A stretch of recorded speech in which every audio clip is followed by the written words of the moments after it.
Wow தாத்தா, இவ்வளோ டிஃப்ரெண்ட்டான ட்ரெஸ். ஒரு ஃபேஷன் ஷோவே பார்த்த மாதிரி இருந்துச்சு. எங்கள் காலத்து உடைகளில் இருக்கிற அழகே தனி தான். சரி, இப்போ நம்ம திருவிழாவை பற்றி பார்க்கலாம். முன்னாடி ஃபெஸ்டிவல்னா அது ஃபேமிலி பாண்டிங், டிவோஷன், ஷேரிங்னு இருந்துச்சு. இப்போ ஃபெஸ்டிவல்னா இப்போ ஃபெஸ்டிவல்னா offer sale, shopping, buy one get one. ஓ அப்படியா? சரி, அப்போ எப்படி செலிப்ரேட் பண்ணோம், இப்போ எப்படி இருக்குன்னு பார்ப்போமா?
மதுரவே பாடம் படிக்கலாம் ரோசி ரோசி, வாழ்வு மகிழவே பாடம் படிக்கலாம் யோசி யோசி.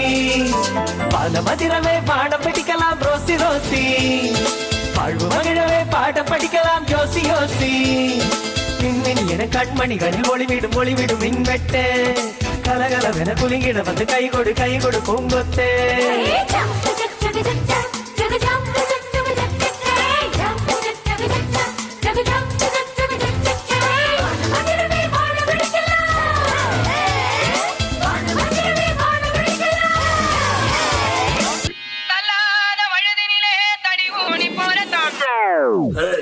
இந்த நியூஸை மாத்திட்டு அந்த பாட்டை போடுவியா?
உள்ளங்கள் பறித்திடும் போதும் போர்கள நடுவில் ரகசியமாக பூ ஒன்று மலர்ந்திடுமே.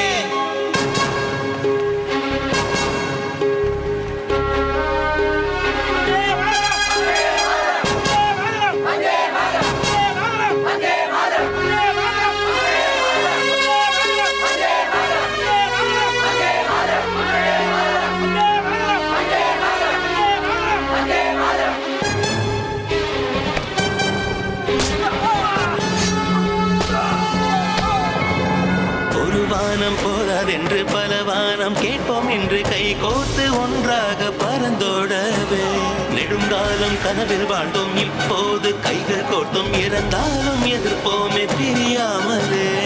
இடமும் மனமும் யுத்தம் இடையில் குயிலின் சத்தம் இதயம் முருக கேட்டாம் எதிரும் புதிரும் வாரம் இருக்கும் நெஞ்சில் வீரம் அன்பே என்றும் ஆயிரம் ஆயுதம் எதிர்வரும் போதும் அன்பெனும் சக்தியை வென்றவரில்லை. காரிருள் நீங்கிடும் காலையில் மறுபடி கிழக்கில் ஓடி வருமே. குழந்தைகளே பாடத்தை ஆரம்பிக்கலாமா? எல்லா விளக்கும் விளக்கல்ல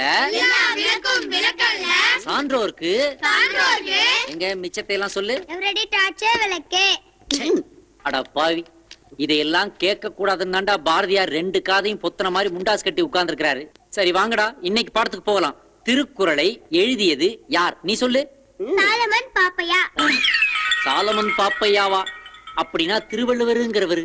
பாப்பையாவுக்கு காப்பி டீ வாங்கி கொடுத்துக்கிட்டு இருக்கிற அசிஸ்டன்ட் கூட சொல்லுவீங்க போல இருக்கே. கதையவே மாத்தி வச்சிருக்கீங்களேப்பா. உங்களுக்கு இலக்கியம் தான் தெரியல, இந்தியாவை பத்தியாவது தெரியுதான்னு பாக்குறேன். நம்ம இந்திய திருநாட்டுக்கு சுதந்திரம் வாங்கி கொடுத்தது யாரு? சார் நான் சொல்றேன் சார். சொல்லுப்பா. புரட்சி கலைஞர் விஜயகாந்த். அவர் ஏன்டா இதுக்குள்ள இருக்கிற? ஏன்னா அவர் தானே நாட்டுக்காக அடிக்கடி சண்டை போடுறாரு. அட பதறுங்களா, ரூட்டையே மாத்தி வச்சிருக்கீங்களாடா. உங்ககிட்ட இருந்து இன்னைக்கு நான் நல்ல பாடம் கத்துக்கிட்டேன்டா. இன்னைக்கு இவ்வளவு போதும், போய் பாலும் பிரெட்டும் சாப்பிட்டு போய் படுங்க போங்க.